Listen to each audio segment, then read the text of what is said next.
Assalamualaikum warahmatullahi wabarakatuh. Alhamdulillahirrahmanirrahim. Puji syukur kehadirat Tuhan karena kita telah diberikan kesempatan untuk presentasi mengenai aliran Syiah. Nah, alhamdulillah juga bagi teman-teman yang diberikan kesempatan oleh Allah untuk menerima ilmu tentang aliran Syiah. Kami beranggotakan 3 orang, saya Citra, ada Kak Rafli, dan ada Kak Sadar. Oke teman-teman semua, di akhir-akhir ini Syiah itu menjadi yang sangat booming nih di Indonesia.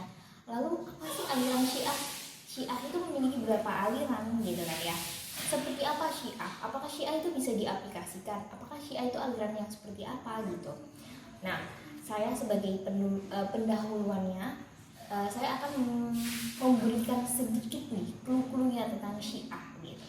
Jadi pada masa Utsman ya, pada masa Khalifah Utsman itu muncul propaganda dan konspirasi ya teman-teman dari Yahudi yang membisikkan atau memberikan sugesti kepada kaum muslim nih teman-teman, bahwa Ali itu orang yang tepat untuk menggantikan jabatan khalifah sebelumnya gitu.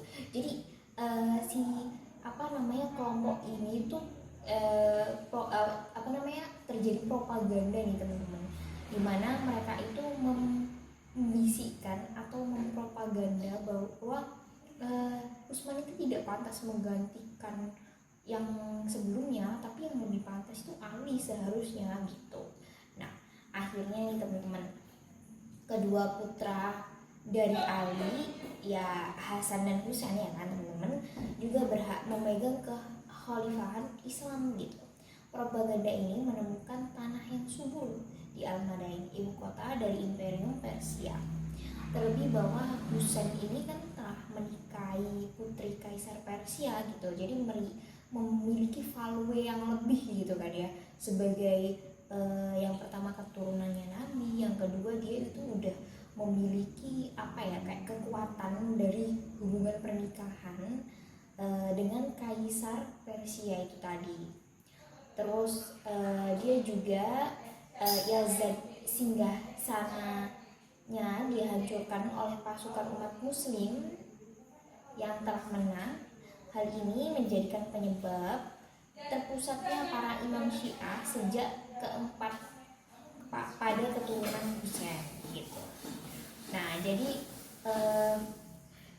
pengertian Syiah sendiri tuh, Syiahnya itu tuh kelompok atau orang-orang yang mendukung baik perempuan atau laki-laki ya, itu karena mereka mendukung tuh karena apa? Karena adanya propaganda sebelumnya itu teman-teman.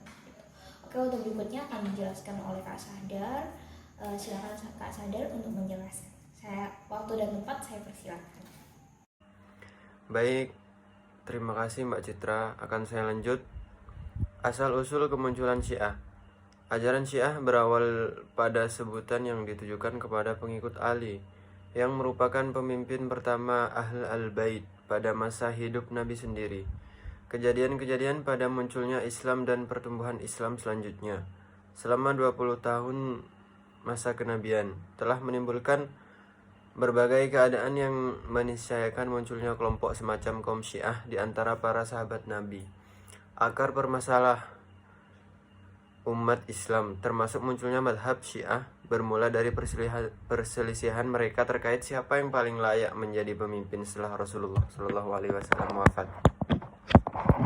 Selanjutnya, aliran Syiah yang pertama ada tidak mengecam para sahabat dan terdapat cinta pada sahabat Nabi. Selanjutnya, kelompok kedua mempercayai bahwa Sayyidina Ali derajatnya lebih tinggi daripada sahabat lainnya. Selanjutnya, kelompok ketiga, semua sahabat Nabi adalah kafir dan berdosa besar. Mereka disebut Saba'iyah. Kelompok keempat, kelompok gulat, yaitu mereka yang paling sesat, paling bid'ah di antara 4 kelompok sebelumnya. Selanjutnya, doktrin Syiah yang bertentangan dengan Ahlus Sunnah.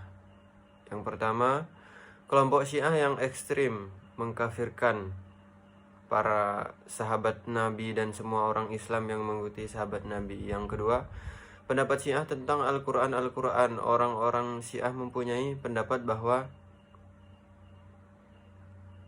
Al-Quran yang ada sekarang merupakan tidak asli. Isi kandungan Al-Quran telah ditambah dan dikurangi oleh para sahabat. Sementara Al-Quran yang asli atau yang lengkap ada di tangan Ali, yang kemudian diwariskan kepada putra-putranya, sekarang di tangan Imam Al-Mahdi Al-Muntadhar. Baik, terima kasih. Assalamualaikum warahmatullahi wabarakatuh.